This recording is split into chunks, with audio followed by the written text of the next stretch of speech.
우리 안내해드린 바와 같이 해양진흥공사의 우리 김수영 과장님께서 지금 우리 조금 전에 이재민 교수님 인사 말씀에서 있었지만은 우리나라에 지금 텍스리스 우리 해운금융의 도입을 지금 위한 준비를 지금 차근차근 밟고 있고, 제가 알기로는 상당히 지금 진도가 많이 나가서 도입이 가능한 수준까지 단계까지 가 있다는 이야기 들리는데, 오늘 그런 걸 포함해서 뭐 민감한 사항은 우리 김 과장님이 조금 빼기도 할 거고 하면, 여하튼 텍스리스가 요즘 이슈화돼 있으니까 이 부분에 대해서 우리 발표 한 25분 정도 하시면 되겠죠? 네, 20분으로 20분, 준비했습니다. 20분 네. 정도 오케이, 예, 해주시고, 우리 김수영 과장님은 또 우리 해양금융대학원에 지금 재학 중이기도 하고, 우리 열심히 또 수업과 일하느라 고생이 많은데 오늘 좋은 발표 듣도록 하겠습니다. 그 다음 토론은 우리 윤 교수님하고 나중에 조기로 본부장, 그 외에도 우리 이동희 본부장, 그리고 뭐 텍스 리스에 대해서 다 아시는 분은 좋은 코멘트를 해주셔서 앞으로 이 제도 도입 될 때에 보완할 점, 이런 부분들을 나중에 말씀해 주시면 감사합니다. 그럼 우리 김수희 과장 발표 시작하시죠. 예. 네. 그럼 시작하도록 하겠습니다. 안녕하십니까. 저는 한국해양재능공사 사업전략부에서 근무 중이며 해양금융대학원 비전일제 10기에 재학 중인 김수영입니다. 우선 제가 추진하고 있는 사업에 대해서 이렇게 발표할 수 있도록 기회를 주신 이기한 원장님과 강병태 교수님께 감사 말씀 먼저 드리고, 또 업계 훌륭하신 선배님들께 제가 이렇게 발표드릴 수 있어서 영광이라고 생각하고 있습니다. 저희 사업전략부에서는 국적 해운선사의 경쟁력 강화와 국내 선박금융 시장의 확대를 위해서 다양한 전략 사업을 추진하고 있으며, 그중에 핵심 사업으로 이 한국형 선박 조지리스 제도를 도입하기 위해서 현재 노력 중입니다. 그럼 사업의 추진 배경과 제도의 설명, 그리고 추진 경과 등에 대해서 간략하게 발표드리도록 하겠습니다. 목차는 국내외 선박금융시장 현황을 통해서 추진 배경에 대해서 설명드리고, 선박 조지리스 제도의 개념과 해외 사례, 그리고 한국형 선박 조지리스 제도에 대해서 설명드리도록 하겠습니다. 먼저 국내외 선박금융시장 현황입니다. 아무래도 여기 참석하신 분들은 이미 다 인지하고 계시겠지만, 선박은 높은 자산 가치의 변동성과 시황의 영향으로 인해 위험 자산으로 분류됨에 따라서 글로벌과 국내 선박금융 시장은 축소되고 있는 상황입니다. 특히 국내의 경우 민간 금융의 축소로 인해서 이를 공공부문이 대체하고 있으나 금융 규모적인 측면에서 한계에 봉착했다고 볼 수 있습니다. 다만 RCBC 등 중국계 리스금융은 급격한 속도로 증가하고 있으며 2017년 이후 매년 10%가 넘는 성장률을 보이고 있는 상황입니다. 다음은 국내외 선박 공급량 추이입니다. 먼저 글로벌 선박 신조 발주량과 발주 잔량 추이를 보시면 2009년 고점 이후 계속 하락하고 있는 추세이며 운임지수 역시 낮은 수준으로 유지되고 있습니다. 다만 최근 운임의 급격한 상승으로 인해서 선박 신조 발주량은 증가할 것이라고 예측할 수 있습니다. 다음으로는 가장 가까운 국가인 한중일 선박 소유량과 선령 추이에 대해서 한번 살펴보겠습니다. 우선 선박 소유량은 전 세계를 포함한 중국과 일본이 급격하게 증가하고 있는 반면 우리나라는 완만한 성장세 이후 현재 정체되고 있음을 확인할 수 있습니다. 컨테이너 선박 역시 중국의 경우는 급속도로 성장하고 있는 반면 우리나라는 정체된 이후에 최근에 HLM 등으로 인해서 소폭 상승한 추세를 확인할 수 있습니다. 마지막으로 선령의 경우에는 일본은 약 10년 수준으로 유지되고 있고 중국은 최근 급속도로 감소하고 있는 반면 우리나라는 약 15년 수준으로 정체되어 있는 현상을 확인할 수 있습니다. 그렇다면 이러한 시장 상황을 비추어 제도 도입의 필요성은 크게 4가지로 분류할 수 있습니다. 우선 우리나라 해운산업의 경쟁력과 수출입 화물의 안정적인 운송을 위해서 정부에서는 2030 해운산업 리더국가 실현 전략 목표를 수립하였으며 25년 목표인 지배선대 1억 데드웨이트를 달성하기 위해서는 약 9.3조 원의 신조 성과 수요가 필요한 실정입니다. 또한 23년부터 국제적인 선박 환경 규제가 강화됨에 따라서 친환경 선박의 대체 또는 신조를 통한 선제적 대응이 필요한 상황이고, 즉 우리나라 선사의 신조 발주 수요와 필요성은 높아지고 있으나 이를 뒷받침할 수 있는 선박 금융 시장이 형성되어 있지 않은 상황으로 볼 수 있습니다. 반면 프랑스나 일본, 스페인, 최근 홍콩까지 조세리스 제도를 도입해서 자국 선대의 성과를 절감시키고 금융을 활성화시키고 있으며 싱가포르와 덴마크, 벨기에 등은 조세 특례를 통한 자국 선사의 경쟁력 확보를 지원하고 있는 상황입니다. 이를 통해서 우리나라 역시 민간 선박 금융의 참여와 국적 선사의 글로벌 경쟁력 확보를 위해서 이 법인세 절감 등의 세제 혜택을 제공할 수 있는 새로운 제도의 도입이 반드시 필요하다고 사료됩니다. 그렇다면 선박 조세리스 제도의 개념과 해외 사례에 대해서 설명드리겠습니다.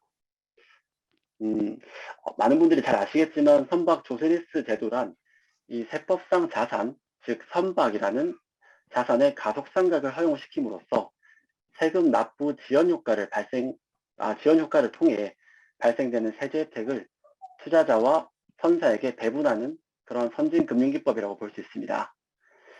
아래 구조에서 보시면 일반적인 선박 금융 구조와 다르게 투자자라는 모기업이 자회사인 비과세 특수목적 법인을 통해 선박을 소유하게 되고 선박의 가속상각 적용에 의해 발생되는 손실을 직접 인식함으로써 법인세 절감을 시킬 수 있는 그런 구조입니다.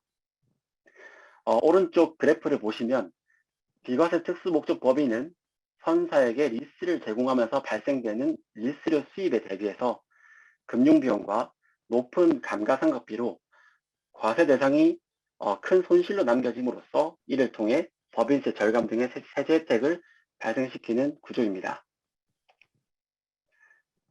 선박 조세리스 제도의 이익 구조를 살펴보자면 현행 선박금융 수익 구조는 일정한 비용과 일정한 수익에 따른 고정적인 수익 발생을 목적으로 하고 있으나 선박 조세리스 제도의 손실 구조는 일정한 수익에 대비해서 초기에 높은 비용을 발생시켜 손실 발생을 추구하고 있으며 일정 기간 이후 이러한 터미네이션을 통해서 손실만을 인식할 것을 목적으로 하는 제도입니다. 즉 선박의 가치와 시장의 변동성에 따른 안정적인 수익을 창출하는 것이 어려운 기존의 선박금융에 대비해서 고정적인 비용을 발생시키는 것이 투자자 입장에서는 보다 안정적인 포트폴리오라는 관점에서 제도의 장점을 찾아볼 수 있습니다.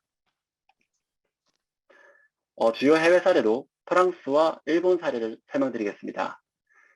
우선 프랑스의 경우에는 자국의 해운과 항공, 철도 산업까지 경쟁력 강화를 위해서 98년도에 최초 도입하였으며 2006년도에 EU 보조금 이슈가 제기된 이후 07년도 때 일부 개방적으로 수정이 돼서 현재까지 활용되고 있습니다. 제도의 대표적인 형태로는 CACIB나 BNP 파리바스와 같은 대형 금융기관이 직접 선박을 소유함으로써 가속상각을 통해 세제 혜택을 발생시키고 이를 선사에게 분배하는 제도입니다. 저희가 시뮬레이션 결과 효과로는 성과의 약 12에서 15%까지 절감이 가능한 것으로 확인한 바 있습니다. 일본의 경우에는 자국 내 선박 등록을 활성화시키고 해운 및 조선업에 대한 투자 기회를 제공하기 위하여 오래전인 78년도에 최초 도입하였으며 99년도 세법 개정 이후 현재 많이 사용되는 조리나 졸코의 구조로 활용되고 있습니다.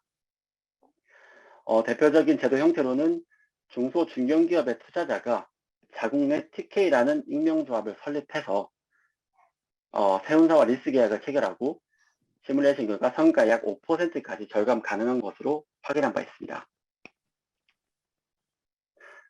그렇다면 국내에 이 제도를 도입하기 위한 한국형 선박 조세리스 제도에 대해서 설명드리겠습니다. 제도의 기본 구조는 다음과 같으나 자세한 설명은 이 다음 그림을 보시면서 단계별로 한번 설명드려 보겠습니다. 우선 매년 막대한 영업이익을 창출함에 따라서 법인세 절감 니즈가 있는 투자자, 예를 들면은 금융기관이나 대형 화주사가 투자자로 참여하는 구조이며, 투자자는 직접 국내 SPC, 즉 비과세 특수 목적 법인을 설립하는 구조입니다.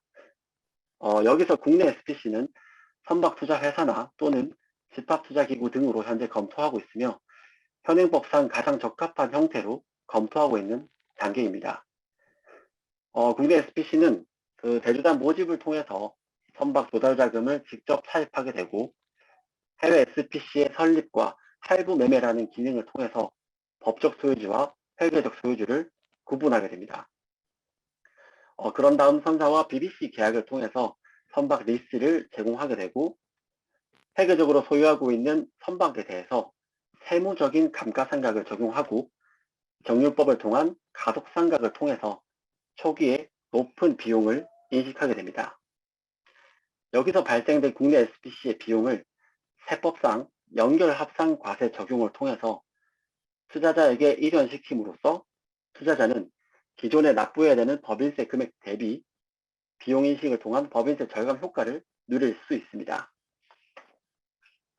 여기서 발생된 법인세 절감의 일부를 텍스 디파짓이라는 별도 계좌에 적립하게 되고, 이후 법인세 절감 효과가 극대화되는 약 7에서 8년 시점에 선사가 이 선박의 구매 옵션을 행사할 경우에 선박 금융 대출의 원금 상환 목적으로 이 디파짓 금액을 사용함에 따라서 선사는 절감된 성가로 선박을 취득할 수 있게 됩니다.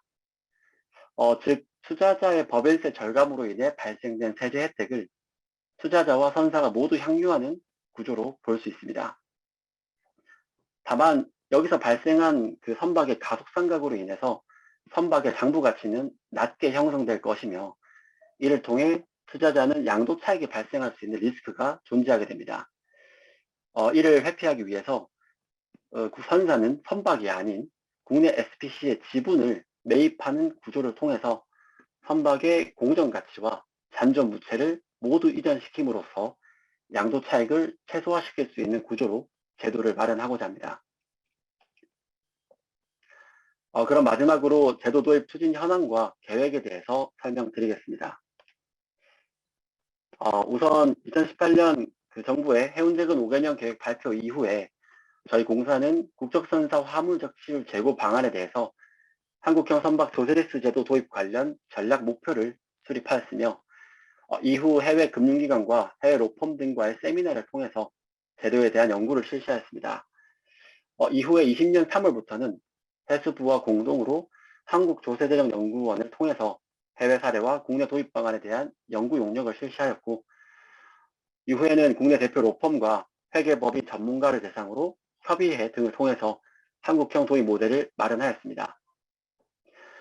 실제 한국형 제도를 국내에 도입하기 위해서 작년 8월 기재부 앞 조세특례 신설 예비 타당 손평가 요구서를 제출하였고, 작년 12월 단독으로 22년 예타평가 대상으로 선정돼서 올해 2월부터 기재부와 한국개발연구원을 통해서 예타평가를 받고 있는 상황입니다.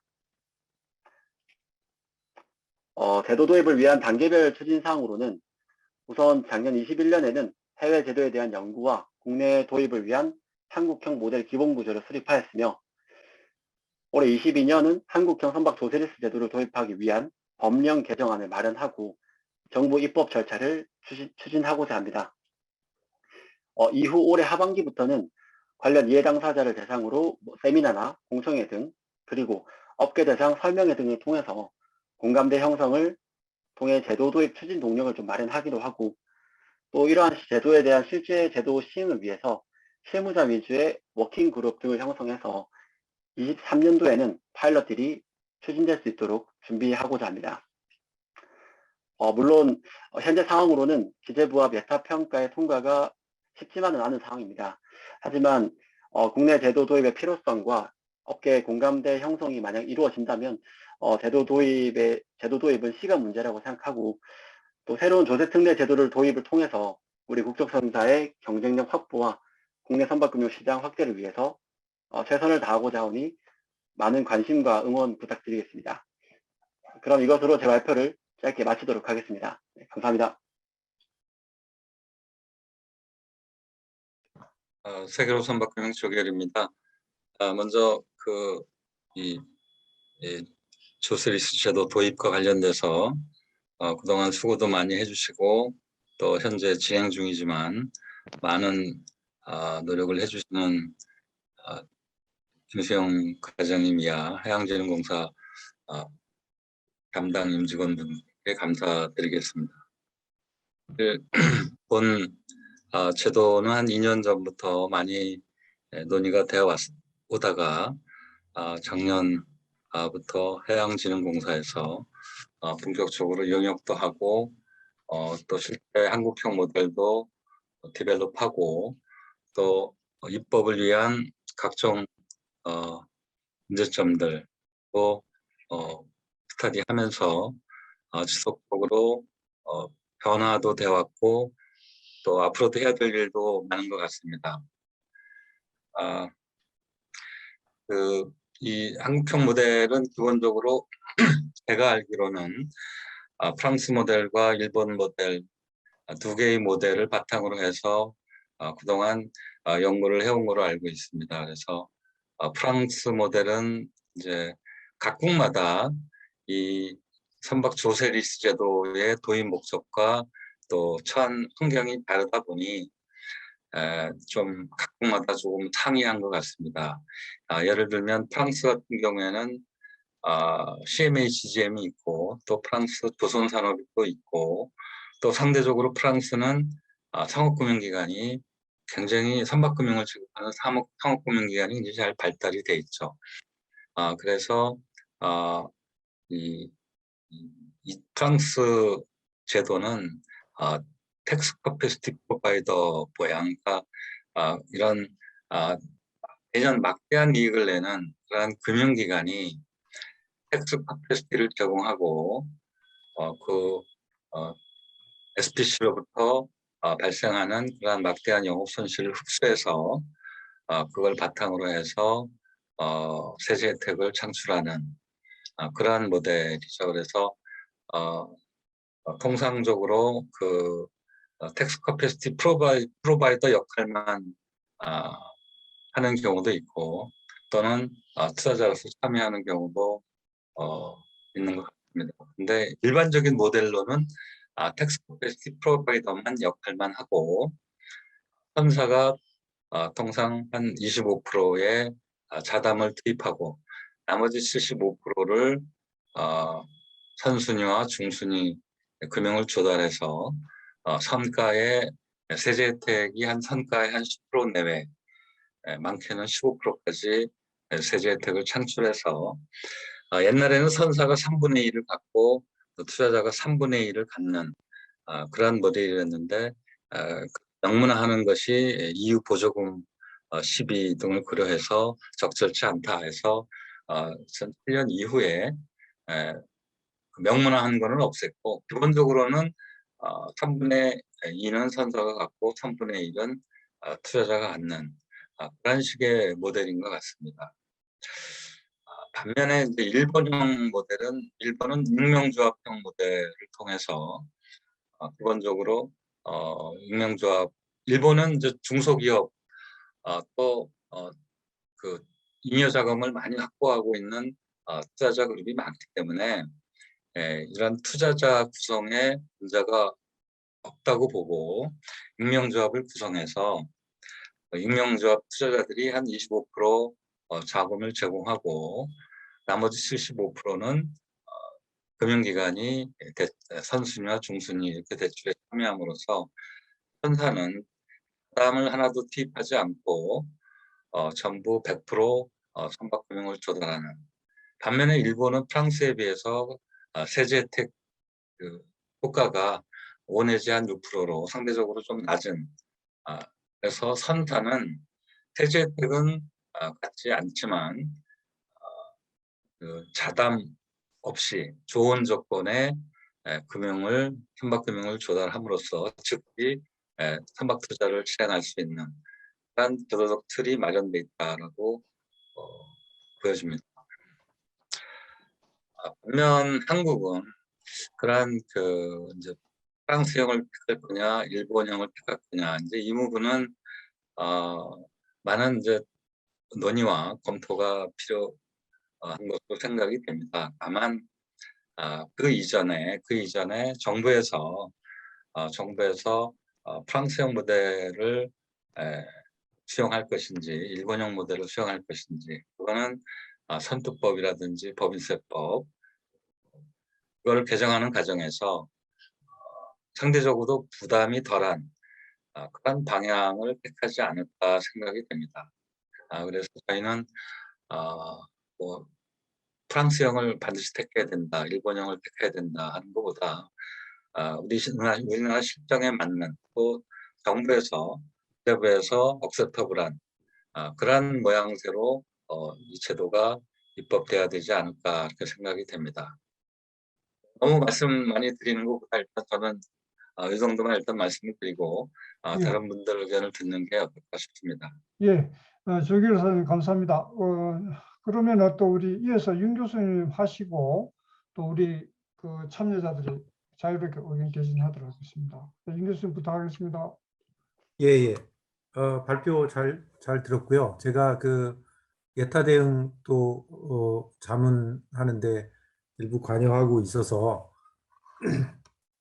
간단히 말씀드리겠습니다. 이게 그 텍스리스라는 게 맨 처음에 시작할 때는 표면적으로는 자국 해운의 지능, 그게 어떤 기존의 해운에 대한 경쟁력 확보보다는 해운을 부흥한다든지 외형적으로 확대하는데 오히려 초점을 두고 진행했던 거고, 지금 이제 그 운영되는 형태를 보면 해운의 원가 경쟁력을 제고하는 방향으로 설계가 되는 것 같습니다. 그래서 우리나라에서 설계하는 방식도 그런 어떤 해운의 외형적인 성장, 확대 이런 거보다는 지금 기존 해운에 대한 그러니까 신규 선박 투자 시에 그 지원의 성격을 조금 더 그 성격에 초점을 맞춰서 진행되는 거로 이해가 되고요. 그 다음에 그 조세가 이연되고 그 엑싯까지 설계한다라는 거는 단순히 이연 효과가 아니라 효과로 따지면 조세의 감면 효과 형태로 이제 진행이 되는 거기 때문에 어떻게 보면 이런 게 용인이 된다 하는 거 상당히 파격적이라고 하겠습니다.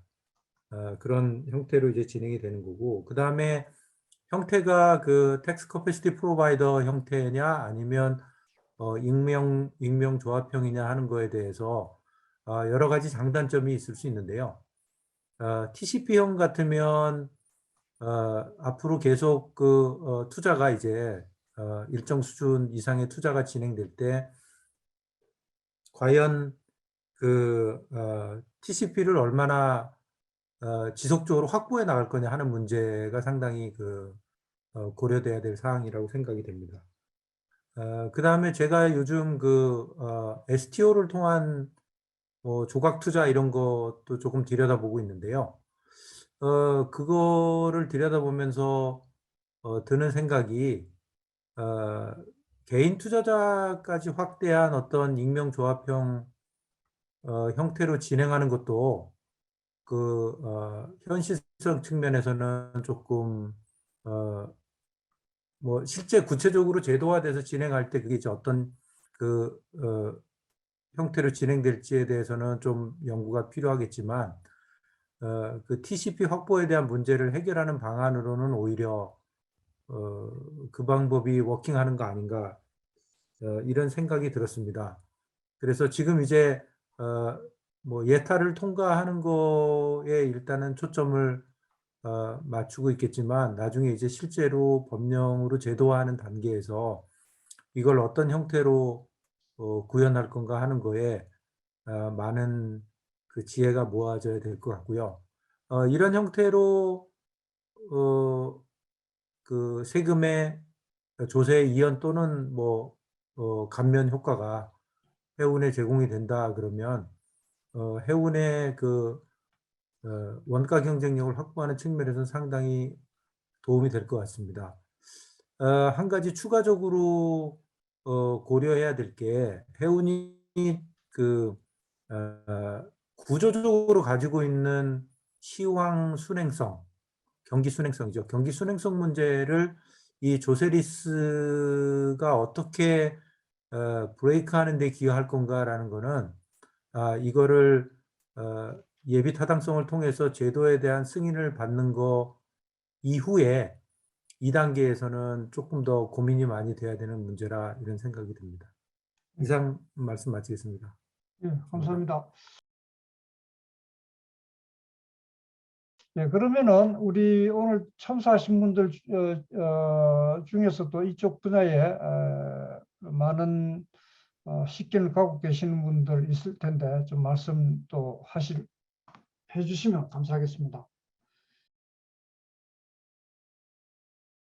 최근 정보 제공 차원에서 네. 말씀드리겠습니다. 작년에 이제 무브하고 수은에서 했던 프로젝트 중에 그 노르웨이 크누센 그룹의 그 LNG 17만 4천 CBM짜리 세척 수출 거래에 대한 이제 금융 지원권이 있었는데, 이게 이제 그 프렌치 텍스리스를 이용을 해서 진행을 했던 건입니다. 이게 이건 이제 우리가 알고 있는 이제 일반적인 그 프렌치 텍스리스 구조를 활용을 했고요. 다만 이제 우리는 이 프렌치 텍스리스가 이제 프랑스 국적 보유 선대를 이제 확장시키기 위해서 도입한 제도로 알고 있었고, 그동안에 이제 그 CMA, CGM의 선대를 확대하기 위해서 이제 이 제도가 많이 활용이 됐었는데, 우리 발표에서도 말씀드렸다시피 2007년도부터 이제 이 선사나 그 금융기관의 제한을 철폐를 하고 그 이후에 있는 그 선사를 대상으로 지금 사업이 진행 중인 걸 알고 있습니다. 그래서 우리나라도 이제 이게 뭐 지금 도입도 안 됐지만 장기적으로는 이게 그 한국 국적 선사만을 대상으로 했을 경우에는 또 보조금 시비가 생길 여지가 있을 것 같아서 그 점을 한번 말씀드리고요. 그래서 이거는 특이한 점이 크누센이 노르웨이 선사입니다.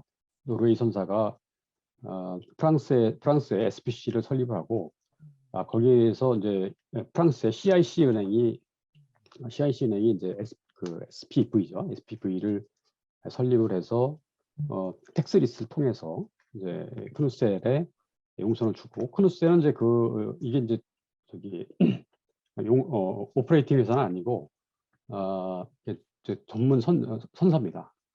전문 선사인데 크누센은 다시 쇠례 용선을 주는 형태로 진행이 되었었습니다. 근데 이제 이 딜이 그 머린머니의 이제 그 딜 오브 더 이어 선정이 된 딜인데요.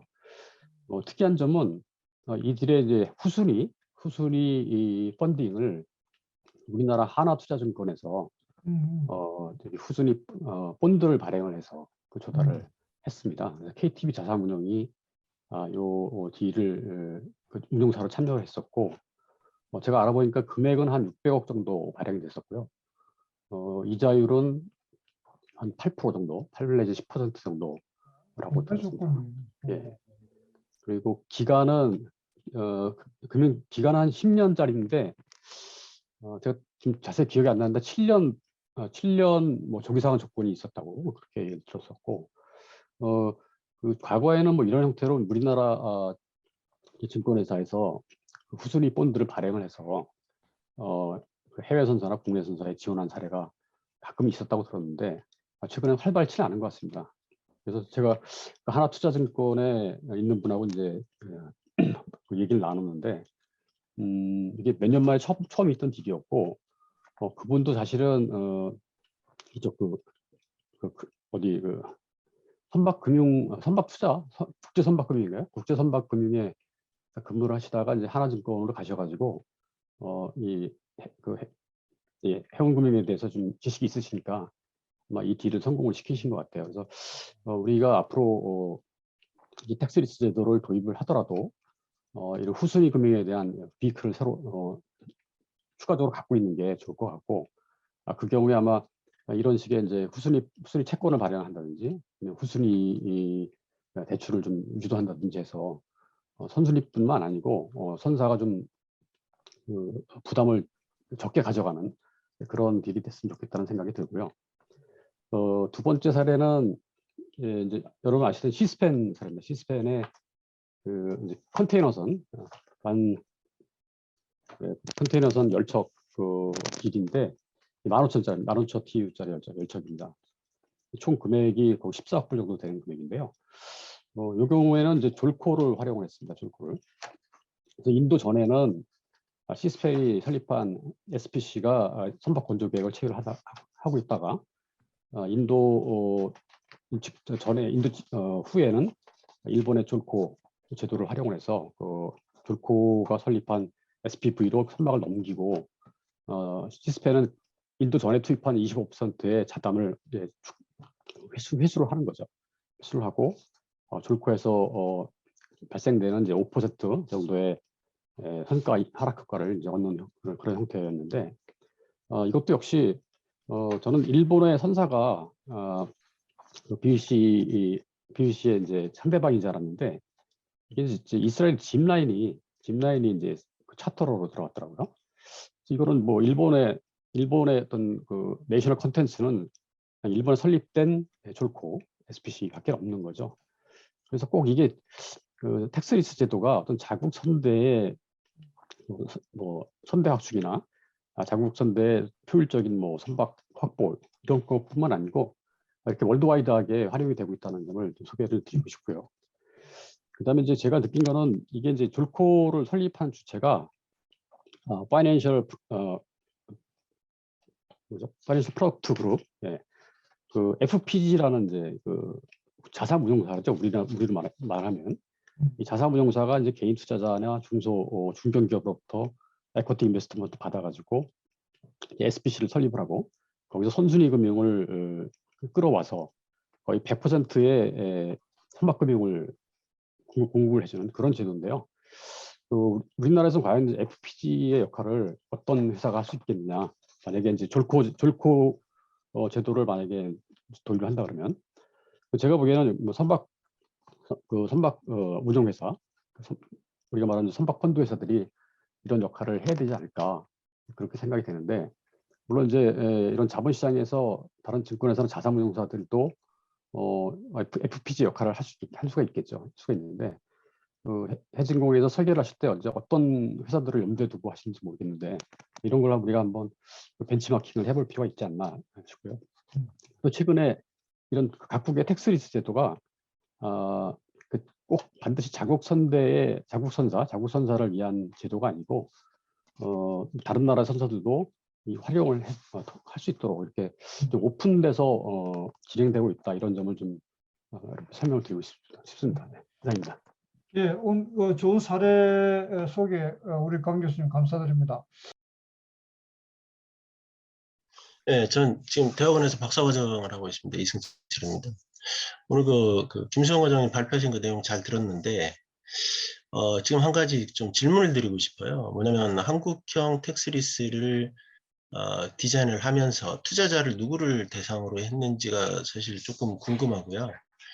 왜냐하면 모델로 삼았던 프렌치 텍스리스하고 졸코 같은 경우에 각각의 투자자의 특성이 있는 거는 프렌치 텍스리스는 뭐 돈을 많이 버는 금융기관이 텍스 프로바이더로 들어가서 자기의 그 세금을 줄이는 요구를 가지고 거기에 들어가 있었고, 그 다음에 일본 같은 경우는 익명조합을 만들 때 주로 이제 중소기업이나 어떤 기업체 돈을 상당 부분 텍스 절감이 필요한 그 중소기업들이나 이런 사람을 대상으로 이런 데를 지정을 디자인을 했고, 그리고 지금 보시면 그다음에 이제 회계적인 오너와 법적인 오너를 이제 구분을 해놨단 말이에요. 이제 금융구조상 그렇게 했을 건데, 그러면 그 회계적인 오너가 그 손실을 감가상각을 많이 해서 손실을 이전을 시켜서 텍스 효과를 발생을 시킬 때, 그럼 결국은 그 텍스 효과를 받을 수 있는 투자자가 어떤 사람을 대상으로 하느냐에 따라서 과연 우리나라에서 그걸 쓸 수가 있느냐 없느냐가 결정이 될 텐데,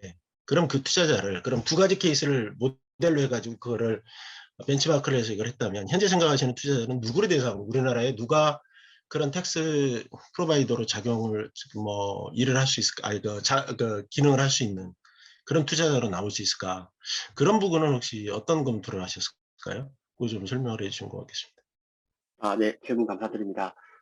우선 그 처음에 제도를 이제 해외 사례를 벤치마킹하고 처음에 제도를 디자인했을 때, 물론 현재 말씀드리는 것은 확정 사업 계획은 아닙니다. 제일 처음 분류할 수 있는 큰 분류는 법인과 개인이 될 수 있습니다. 사실 법인이 참여하기로 하면은 법인세법의 영향을 받고, 개인이라면 소득세법 관련 영향을 받는데, 이게 사실 법령 개정 검토에 따라서 소득세법은 도저히 저희가 접근할 수 없는 부분이고, 이거는 특례로서도 반영되기 힘든 어려운 부분이 있기 때문에 우선 법인에 제한을 두었고, 또 이제 세제 혜택을 극대화시키기 위해서는 아시다시피 매년 막대한 영업이익을 창출하고 선박이 발생되는 감가상각에 의한 손실을 모두 흡수할 수 있는 기관이어야만 세제 혜택을 발생돼서 이 세제 혜택을 선사와 투자자가 공유할 수 있는 구조이기 때문에 우선 매년 막대한 영업이익을 창출하는 투자자가 다음 우선순위가 되었습니다. 그렇게 보고 저희가 실제로 금융기관이나 대형 화주사들을 컨택을 했을 때 사실 세제 혜택만으로는 정부 과세당국을 설득하는 것은 불가능했습니다. 그 이유는 돈을 많이 버는 기업의 세금을 절감시켜주는 부분이기 때문에 이 부분에 대해서는 상당히 비판적인 시각을 바라보기 때문에, 그렇다면 저희의 접근 방법은 만약 금융기관일 경우에는 이 구조에 투자자로 참여하는 동시에 프랑스 구조와 같이 대주단으로서도 함께 참여함으로써 법인세 절감액도 이루고 또 선박금융의 국내 선박금 시장을 조금 더 확대시킬 수 있는 유동성을 확보할 수 있는 그 첫 번째 대안과, 또 만약 대형 화주사의 경우에는 투자자로 참여함으로써 선사와 장기 운송 계약이라든지 또는 화물에 대한 서로 상생 방안에 대해서 논의할 수 있도록 그렇게 총 크게 두 가지로 되었고, 이 과정에서도 국내 SPC 집합투자기구나 선박투자사가 되는 이 회사를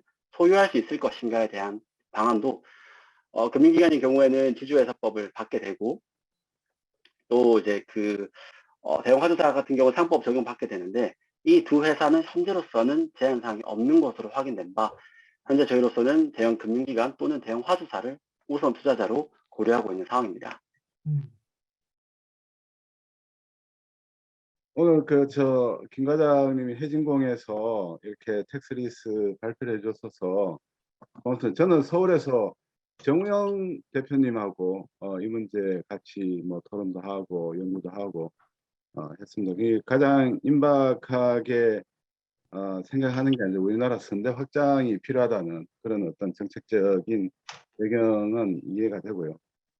그렇지만 또 동시에 우리가 프랑스처럼 EU 보조금 이슈가 놓을 수 있는데, 그게 이제 조선 산업하고 이제 지원이라는 우리나라의 이런 어떤 정책의 대표적인 그 DNA가 과거 70년대 시작한 계획조선의 어떤 DNA를 가지고 있습니다. 그래서 어쩔 수 없이 우리는 해운 신조 발주를 통해서 조선 산업 지원이라는 또 그런 어떤 내용을 가지게 돼 있는데, 아까 우리 강 교수님 말씀대로 이게 약간 오픈 플랫폼이 안 되면은 결국은 나중에 이제 이 조선 산업에 대한 공격이 있을 우려가 있기 때문에 뭐 그런 부분은 지금 해진공에서도 같이 고민을 하고 있는 것 같아요. 그래서 제가 생각하는 제가 이제 UK 텍스리스나 이 프랑스 텍스리스나 이런 부분들을 같이 실무를 하면서 계속 이게 조세라는 것이 가만히 있는 게 아니고 조세라는 법률이 계속 변화를 하거든요. 그럴 때마다 이 부분이 계속 어택을 받아요. 그러니까 UK 텍스리스를 했던 많은 선사들이 그 제도 변경, 이 법률이 바뀌면 그때마다 이제 또 새로이 리뷰를 하고 그게 그 조세에 이제 대응을 하기 위해서 많은 비용을 들이고 합니다. 그래서 그때 제가 느낌은 의외로 여기서 가장 위너는 법률회사다. 리걸 카운셀이 가장 이 돈을 많이 버는 그런 구조가 돼 있더라. 그런 이야기를 말씀드리는 이유는 이게 상당히 간단해야 됩니다. 간단하고 좀 아까 말씀하신 대로 이 조세적인 그 어떤 저항, 우리나라는 특히 이제 이 조세 조세 정의 내지는 이제 이 공정성 이런 부분이 되게 민감한 사회라서 이 어느 한쪽 산업에 지원을 해주면 다른 산업도 반드시 거기에 대해서 어택을 하거든요.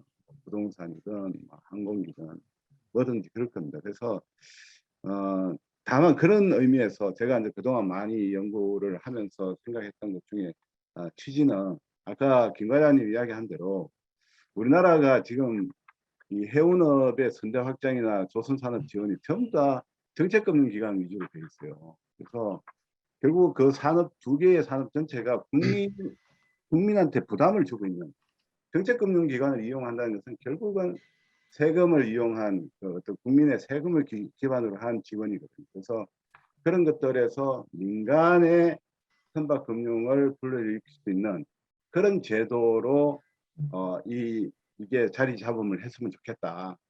그래야 명분이 서지 않겠느냐. 그래서 우리가 정책을 개발할 때 특례를 주는 것도 좋지만 아까 우리 그 윤인선 교수님 말씀하신 대로 이게 금융이 잘 되게끔 해서 이 소위 가용성을 주는 것들도 중요한 문제거든요. 그래서 선박을 운영하는 해운사들이 그동안에는 자기 이 레버리지로 부채로 100%까지 하던 거를 이게 한 20% 정도를 우리가 이제 투자자를 받으면 한 80% 금융으로 할 수 있는 거지 않습니까? 그래서 그런 부분을 잘 연결을 하면 사실은 그간에 우리가 해운업에 가장 좀 취약했던 부분이 외부 차입이 늘어나는 100% 차입, 뭐 95%, 90% 차입하면서 이 경기 순환에 상당히 그 위험이 노출이 많이 되는 그런 부분. 그래서 그런 것들을 같이 엮어서 하면 잘 되겠다. 그런 취지에서 보면은 일본의 졸코가 우리가 조세 정의나 또 여러 가지 이제 금융기관에 과다한 어떤 세제 혜택이나 이런 거를 하기 좋은 건데 일본에는 사실 아까 이야기하는 그 7년에 상당히 방점이 있습니다. 뭐가 하면은 일본은 대체 투자 선박에 대한 세금 공제가 또 있어요. 한 7년 정도 매각을 하면은 다시 선박을 투자할 때 거기에 따른 또 세제 혜택이 또 줘서 계속 연결해서 투자하는 부분에 방점이 되어 있습니다. 그래서 그런 것들을 한 번 더 연결해 주시면은 그 부분이 아마 좋은 일본이 왜 이 익명공제조합을 통해서 이렇게 했을 때 경쟁력이 있는지는 그 7년 차에 가가지고 다시 대체 투자했을 때 거기에 이제 세액 공제를 해주는 그런 제도가 또 있어서 그런 게 연결이 됐다는 거고요. 내가 한 가지 참 눈여겨보는 것은 지금 이번에 이제 BBC 금융을 하지 않습니까? 그래서 그간에 해진공에서 선적을 많이 연구를 하다가 결국은 이제 BBC에서 많이 걸렸는데 BBC는 결국 선박을 소유하는 데 대한 부담 때문에 그런 거거든요. 그래서 이번에 이제 이중 SPC를 만들지 않습니까? 한국 SPC 만들고 해외 SPC 만들면서 2SPC 구조로 하면은 이 법인격 부인의 문제들을 많이 극복이 됩니다. 그래서 일본에서 그걸 많이 사용하고 있기 때문에 그게 이번에 만약 이 구제 한다면은 상당히 이제 이 선적 소위 토니지 프로바이더를 연결해서 하면은 아마 졸코나 이런 것들이 자연스럽게 연결이 되면서 이 플랫폼을 이용을 우리가 주로 하고 전 세계적으로 오픈하더라도 우리나라에서 조선 배짓는 많은 그 해외 선사들이 있기 때문에 한국형 텍스리스가 귀하게 만들어지려면은 이런 요인들을 잘 엮어 놓으면은 세계적인 텍스리스 플랫폼이 될 수 있다. 저는 처음에 반대했어요. 이 조세 정의나 이런 것 때문에 또 회계적인 문제나 또 여러 가지 또 법령상 타겟 뭐 어택이나 이런 게 많기 때문에 이 부분 매우 어렵다. 안 된다. 이런 이야기를 많이 했는데 아까 이야기한 대로 우리나라 선대 확장이 필요하고 민간 선박 금융이 나서야 되고 외부 차입을 줄여줘야 되고 그런 등등의 여러 가지 사항을 봤을 때 우리나라 선박 금융의 새로운 전기는 요걸 통해서 아까 이야기한 토니지 프로바이더를 연결한다든지 7년 풋을 행사했을 때 엑시스를 했을 때 새로운 조세 제도를 연결시켜서 한다든지 이런 걸 하면 전 세계에 내놔도 우리는 실속적으로 우리가 이용을 하고 다른 어떤 플레이어들이 와서도 충분히 이용할 수 있는 아주 좋은 제도를 만들 수 있을 것 같다라는 생각을 합니다. 특히 제가 찬성한 쪽은 선화주 상생이라고 해서 화주들하고 같이 하는 거. 금융기관은 워낙 욕을 많이 얻어먹기 때문에 금융기관으로 하면은 아마 국민적인 저항이 많을 거다. 그래서 선화주하고 우리 아까 우리 그 선박 투자 회사에 많은 운영사들 있지 않습니까? 거기하고 지금 부산에 선박 관리업이나 이래 하시는 분들 중에 막 이런 어떤 선박 투자의 의지를 가지신 분들이 많을 거라고 생각을 해요. 그래서 그런 부분들을 잘 활용을 하면은 아마 지금 아마 기재부하고 이런 이야기 하면은 대개 이제 우리가 논리가 필요할 겁니다. 그래서 이런 저런 논리들을 잘 좀 해서 대응을 하면은 국제적으로 어디 내가도 우리가 손색이 없는 그런 어떤 텍스리스 플랫폼을 만든다는 그런 취지에서 한번 해진공에서 아주 좋은 연구를 하고 있고 또 총대를 매셨으니 과거에 이제 BBC 선놓았던 BBC하고도 좀 연결을 해서 그렇게 한두 번에 1타 2피를 한번 하시기를 저도 응원하겠습니다. 이상입니다. 예, 감사합니다. 반갑습니다. 저기 예, 예. 서울의 선박 매매업체 S&P GSM 조대 조인성 대표입니다. 작년에 우리가 첫 시간, 두 번째 시간에 제가 케미칼 선박으로 해가지고 세계 유수의 풀링 회사에 선박을 하나 집어넣어가지고 다음 기회에 그 결과를 갖고서 한번 얘기를 드리겠다라고 말씀드린 적이 있습니다. 지금 이번에 조제리스 선박 트레이드 프로바이더 등등등 해서 이제 여러 가지 사항들이 제가 이 구사한 이 케미컬 탱커에 대한 지금 풀링 시스템에 집어넣어서 운영하게 되면 뭐든지 간에 이 선박은 이제 수익력 구사가 실현되는 게 가장 중요한 부분이지 않겠습니까? 그 근거가. 지금 8개월, 아니 10개월 지났는데요. 결론적으로 뭐 세부적인 사항은 제가 다음에 1년차 지났을 다음 회차에 제가 한번 발표를 하도록 하겠습니다. 결과물에 대해서. 그래서 상당히 지금 성공적이다라는 말씀을 드리고 그에 대한 지금 현재 트레이드 프로바이더에 대한 부분에 있어서 절대적으로 저는 이 부분이 지금 우리 김성호 과장님이나 우리 강용태 박사님 또 조교 박사님, 이도기 박사님 등등 해서 제가 한번 설명을 드릴 수 있는 기회를 가졌으면 좋겠고 지금 두 번째 지금 싱가포르 쪽에서 지금 그 영업본부장이 지금 다음 주에 옵니다. 저랑 같이. 그래서 부산에 지금 그 투자 상사들, 의사가 있는 상사들 해서 지금 비즈니스 투어링을 한번 할 거고 그 다음 주 5월 둘째 주에 지금 서울에 지금 모 자산 운용사랑 지금 몇 군데 들리면서 지금 설명회를 가질 예정입니다. 그래서 지금 이 조세리스로 인한 이런 사항들 해서 투자사들 또는 금융사들 해지금을 포함해서 수익 사업으로서도 아주 지금 괜찮은 재료라고 저는 생각합니다. 그래서 관심을 좀 기대를 드리면서 연락을 드리도록 하겠습니다. 이상입니다. 예.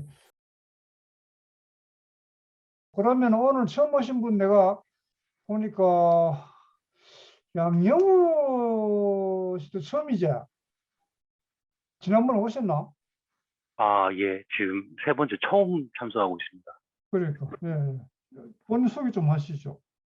예, 반갑습니다. 저는 일반대학원에 지금 박사과정 밟고 있는 양영호라고 하고요. 해양금융대학원 전일제 3기 과정으로 졸업을 했습니다. 그래서 뭐 관련된 산업 분야라든가 좀 공부하고 있고요. 좀 학습하고 이렇게 세미나를 통해서 좋은 정보랑 자료를 좀 서로 공유했으면 좋은 툴이 되었으면 하는 바람입니다. 환영해 주셔서 감사합니다. 네. 또 이창화 씨. 네, 안녕하십니까. 저는 해양금융대학원 비전일제 11기 이창하입니다. 저 KT 서브마린이라는 해저통신 케이블 운영사에 근무하고 있고요.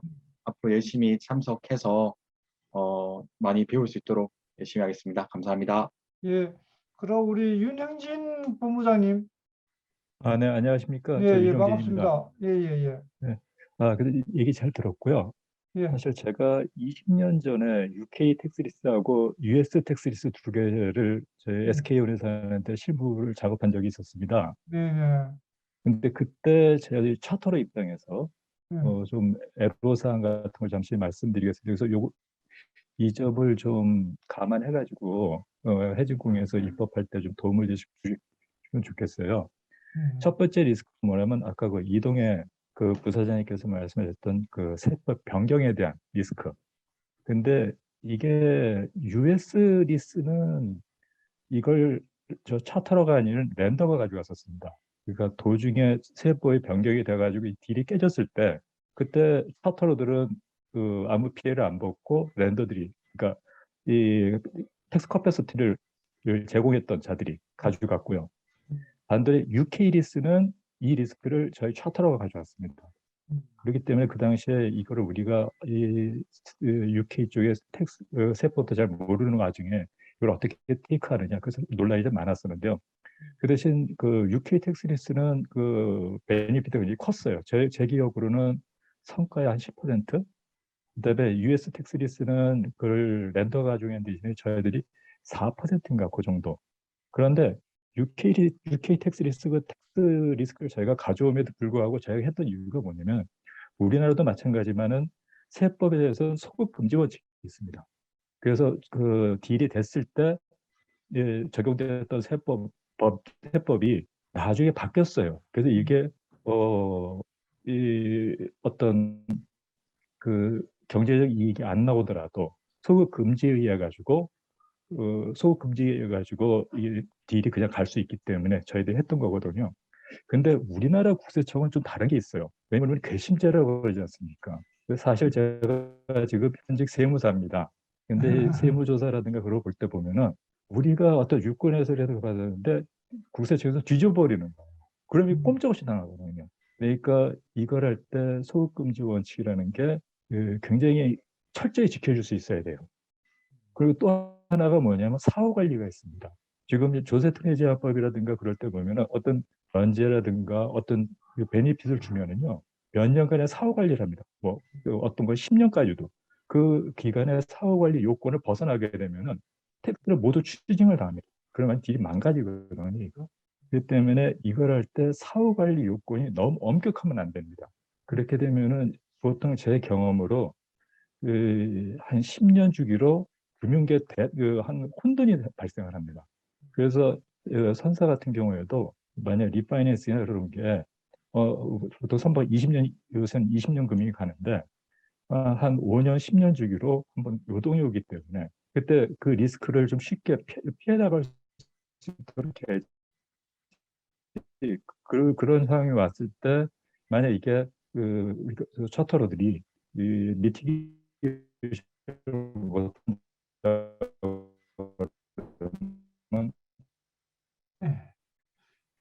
예. 그 사실은 고스란히 저희가 오거든요. 들어올 때 일정한 이윤을 그 개런티를 받길 원합니다. 아이고, 혹시 얘기가 들리십니까? 지금 조금 끊기기도 하고 한 그런 약간 문제는 좀 있습니다. 네네. 아, 예. 네. 죄송합니다 이게. 예. 그러면은 이제 그런데 저희 우리가 만약 선사님 다음에 또 한번 그런 부분을 포함해서 한번 네 알겠습니다. 여기 우리 한번 발표를 해주시면 좋겠습니다. 사실은. 네. 예. 그러면은 또 우리가 오늘 신사원 씨. 네 알겠습니다. 예. 감사합니다. 좋은 말씀. 예. 신사원 씨. 임호철. 예, 안녕하십니까. 저는 그 해양금융대학원 전일제 4기로 공부하고 있는 신사원이라고 합니다. 잘생겼네. 예, 오늘 좋은 이 주제로 많이 공부가 되었습니다. 더 열심히 연구하도록 하겠습니다. 감사합니다. 네, 감사합니다. 임호철 씨. 예, 안녕하십니까, 교수님.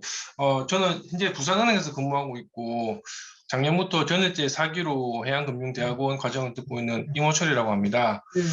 예, 작년에 이제 이재명 교수님께서 텍스리스 제도 관련돼가지고 그때 한번 얘기해 주신 경우가 있는데, 사실 그때부터 좀 그 제도에 대해서 좀 사실 관심이 좀 가지고 있었었고요. 또 이번 학기가 뭐 이제 제 마지막 학기인데, 이제 회사 복귀하기 전에 좀 따끈따끈한 좀 살아있는 다양한 의견을 좀 많이 듣고 싶어서 본회의에 참여하게 되었습니다. 예, 감사합니다. 만나 뵙게 돼서 반갑습니다. 예. 우리 전준명 지사님 들어오셨네. 반갑습니다.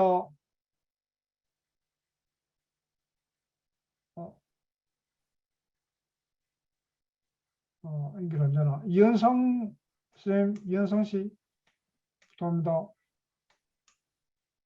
안 되나? 예, 예. 말씀하시죠.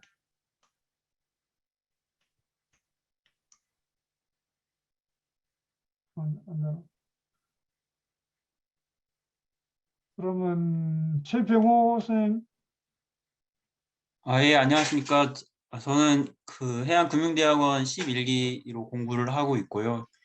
그 많은 훌륭하신 분들 토론하는 거 들으면서 이 해양금융에 대한 이해 폭을 넓혀보려고 노력을 하고 있습니다. 예, 뭐 토론에 참여를 할 수 있는 실력이 안 돼서 그냥 말씀만 잘 듣고 있는데 좀 죄송한 감은 있지만 열심히 들어보도록 하겠습니다. 예, 감사합니다. 김가원 씨, 김가원 씨 우리 대학원생이지. 예.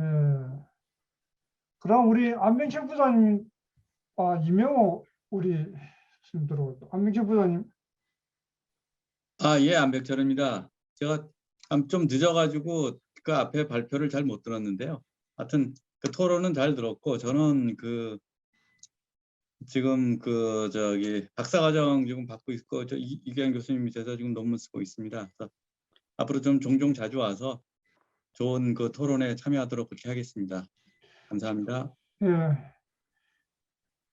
이명호 씨, 한번 인사 한번 하시죠. 예, 안녕하십니까. 해양금융대학원 비전일제 10기로 공부하고 있는 이명호입니다. 네, 토요일이지만은 그래도 이렇게 다들 열과성기를 다하는 모습에 다시 한 번 더 저 스스로를 또 채찍하게 되고 더 열심히 공부하도록 하겠습니다. 감사합니다. 예, 우리 김우수 박사님도 한 말씀 하시죠. 네, 안녕하세요. 저기 캠코에 근무 중인 김우석이고요. 저 이기환 교수님 밑에서 10년 만에 이제 2011년에 박사를 졸업을 했습니다. 이게 제가 한 20여 년 전에요. 그 개인적 호기심 때문에 제가 이제 텍스리스를 공부한 적이 있었습니다. 근데 이제 프렌치나 일본 거는 아니었고 그때 이제 노르웨이 KS하고 독일의 KG 거였는데 그때 굉장히 인상 깊었던 게 이제 고속 감가상각을 첫 해에 제 기억에 30%를 해주고 30% 해줬어요.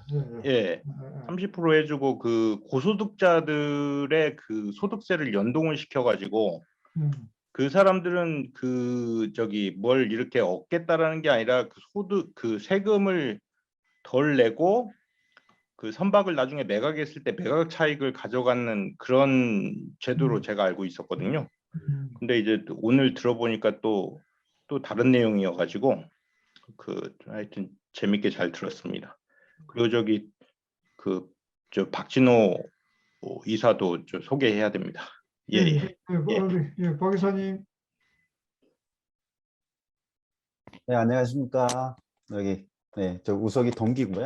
저는 이제 예전에 STX에서 근무할 때 이기환 교수님이랑 이렇게 많이들 뵀었는데 잘 기억 안 나시겠지만 그렇게 해서 STX에 있다가 싱가포르 가서 좀 5년 있다가 이번에 한국에 복귀하면서 국제 선박 투자 운용에 조인하게 됐고요. 그러면서 이제 예전에는 좀 간접적으로 선박 금융에 제가 좀 알고 있었다면 이제는 직접적으로 제가 좀 해야 되는 상황이라서 조금 더 적극적으로 참여해서 많이 배우도록 하겠습니다. 많이 도와주시기 바랍니다. 감사합니다. 예, 싱가포르에도 우리 그게 졸업생들 많잖아요. 그죠? 예, 많습니다. 예, 그러면은 오늘 우리가 들으신 분들 지금 인사를 하셨는데 안 하신 분은 다음에 또 하시기로 하고 저희 모임은 여기서 끝을 내도 되겠죠. 감사드리고 또 토론해 주신 조기열 사장님, 우리 윤여승 교수님 감사합니다. 그리고 또 좋은 사례 소개 또 해주신 강경태 교수님 또 여기 코멘트를 해주신 위로 질문해 주신 분들 다 감사드리고요. 우리 다음 달에는 우리 조인성 사장께서 하고 계신 그 내용 있잖아요. 아까 지금 말씀하신 거. 한 20분 발표 시간 드리겠습니다. 아유, 감사합니다. 시간 주셔서. 기회 주셔서. 그래서 한 6월에는 우리 김문수 박사 한번 또 준비해 주셔요. 6월쯤에는. 예, 알겠습니다. 네, 감사합니다. 오늘 여기서 마치겠습니다. 고맙습니다. 수고하셨습니다. 네, 김 과장님 고맙습니다. 네, 감사합니다. 수고하셨습니다.